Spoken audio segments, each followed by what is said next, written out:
Travis, thank you for your question. It's a big one. If you could redesign the education system to better prepare young people for freelancing or self-employment, what would you change or add to the system? Yeah, amazing question. I hope the education system is working on in this day and age, because having like multiple revenue streams is kind of the key to success.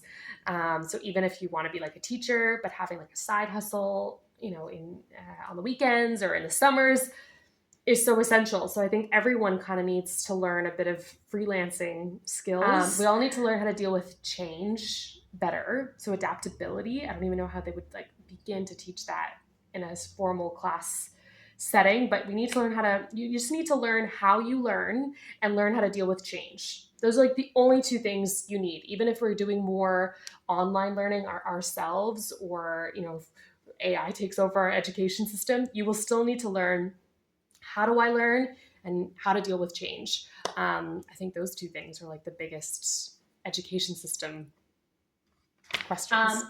So I founded Elevation Hall. I did little bits in 2020, but I really made it my full-time business in 2023. So we've been at it for 3 years.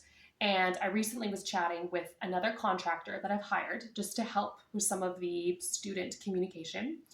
And I was just chatting with her saying that for the last 3 years, we've kind of figured out what to expect, like what is going to happen in a year. What does our calendar year look like in terms of classes that we offer, revenue that's coming in, how many leads do we typically get, how many new students are we onboarding? So we kind of have a system down pat.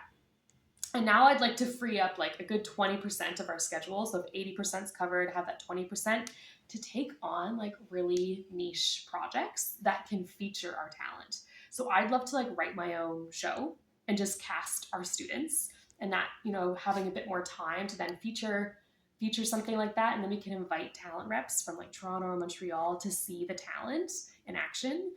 I'd love to collaborate more with like local directors and involve our talent in more films.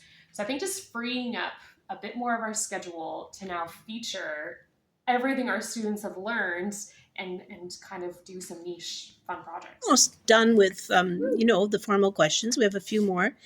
Yeah. So you've got the questions there in front of you. Yeah. I think we're talking now about healthy balance. Yes, healthy balance. Good question.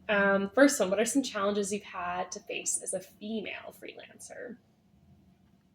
I would say that I'm a little bit lucky because I'm in a creative industry. There's a lot of females in it. So it's a little, when I was working in tech, like the first startup that I had, it was all males. And I kind of tried to use that as to my advantage to maybe offer like a different point of view or a different opinion. I think the secret to that is to not let it like get in your head that it makes any difference.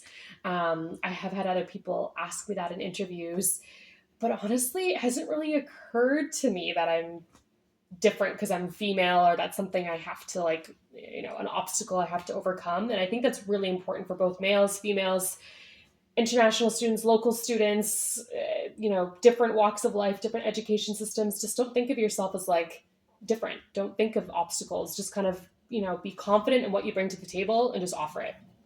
I hope that helps. Yeah. Let's see. Another healthy balance question. How do you avoid burnout and feeling overwhelmed? Oh, we don't avoid it much. There's things you can do. I think scheduling in time to do nothing is the only way. And I still have to learn that. I've had people raise their concerns of being like, you're always busy, you're always working. And I think that is because there's such an overlap between like what I do for fun and what I do for a living. So I have to always defend myself by saying like, well, even if in my downtime, I'd want to be in shows, or I'd want to be dancing, or I'd want to be acting. But I think just being really clear about this is work and then this is like fun, and kind of making a switch in your brain is important. But I also do try to put in my Google Calendar, like Saturday, no one contact Leah, because then it just gives me a day to like just be me and sleep in and reset. But you have to schedule it.